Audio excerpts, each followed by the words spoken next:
Hi, I'm Jessica Baptiste, and I will be presenting on higher education funding and affordability. I interviewed Dr. Robert McPherson, the Dean of the University of Houston's College of Education.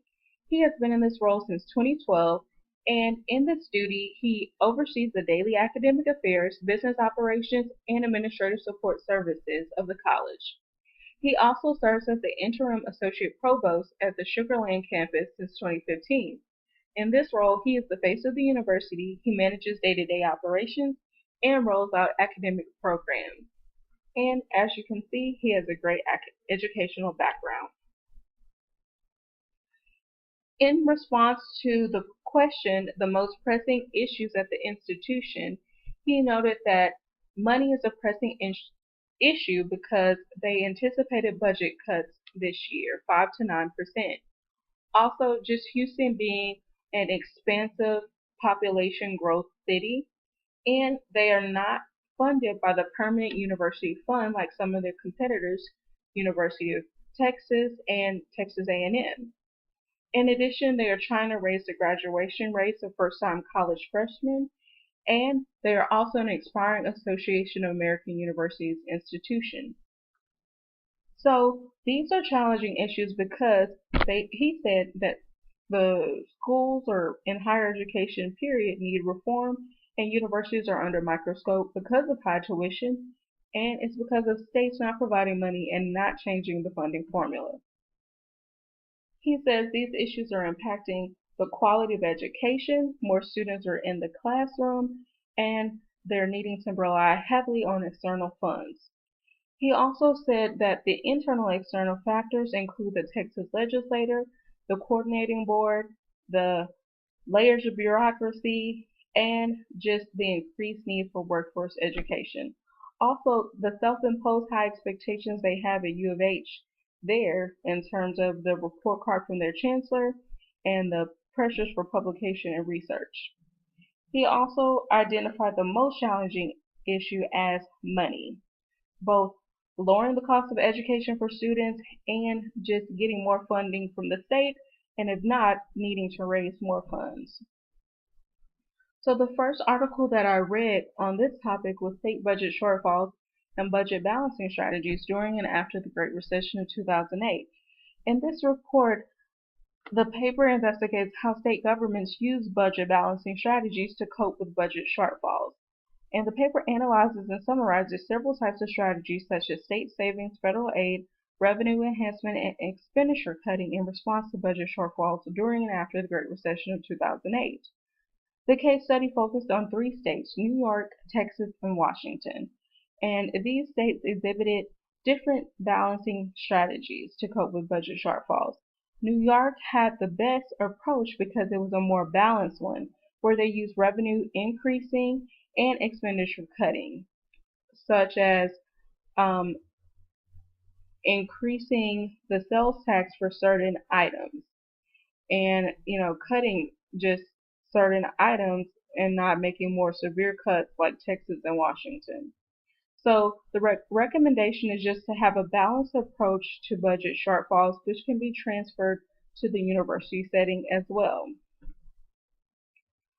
The next article was Settling a U.S. Senatorial Debate, Understanding Declines in State Higher Education Funding. So I wanted to get at the heart of the reason why state funding has been cut. On one side of the debate, they believe that federal mandates on states to pay for Medicaid have forced them to reduce spending. But the other side believes that the states unwisely reduced taxes, which decreased their revenues and caused cuts to higher education. The research found that the study ignores other factors, or those sides of the base ignore certain factors like unemployment and its impact on the budget. Also, the need to increase spending in K through 12 education.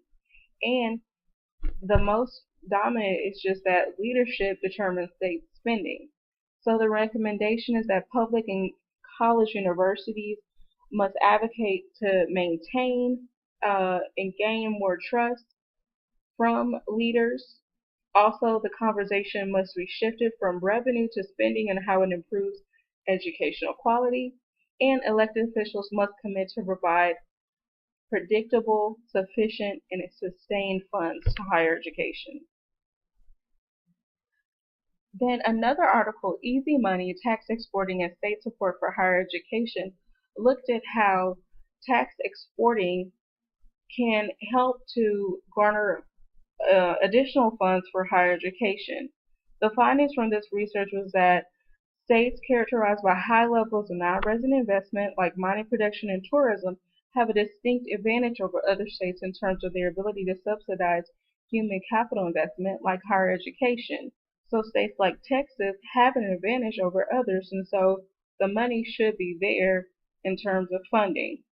And so the recommendation is just that recognizing and better defining this role is a first step toward the development of a better national strategy for higher education. So the government plays a key role in interstate commerce. And so the more we know about this relationship, the better we can try to find funds for higher ed. Another article I read was The Elusive Young Donor. And this was just a look at how colleges can, turn their efforts towards targeting younger donors who they don't usually go after. And the article mentioned Northeastern University's fundraising effort, and it was a fail because they did text message students the chance to win $1,000 toward their student loan payments if they made donations. But it was just an idea that shows where we need to be headed in terms of getting more external funds. Also, another report called Report Details One Approach to Making College Affordable looked at the State Higher Education Executive Officers Association and their plan to make college more affordable. They would like for state and federal governments to put up a combined $34 billion a year to make it more affordable for students who are low income and who don't usually get as much aid. So with their model, it wouldn't cost states that much over time, on average 5% each year. And many governments can do this. This is pretty feasible. So higher education administrators and stakeholders need to find new ways to make college affordable. And this report gives one possibility. In addition to the Lumina Foundation, they have another affordability model out there. So new research should continue to focus on viable affordability options. And then the next article was Think State Budget Cuts Explain Tuition Hikes Not So Fast, says one researcher. So this researcher set out to prove that just because the state cuts funds doesn't mean that's the direct cause to tuition hikes. In fact, he believes that the wide availability of federal aid drives colleges to raise their prices, and there isn't a strong relationship between state funding and changes in tuition. And so he says tuition at universities tends to go up even when appropriations are rising. And so if this research is true, it just shows another direction that the research should be headed in.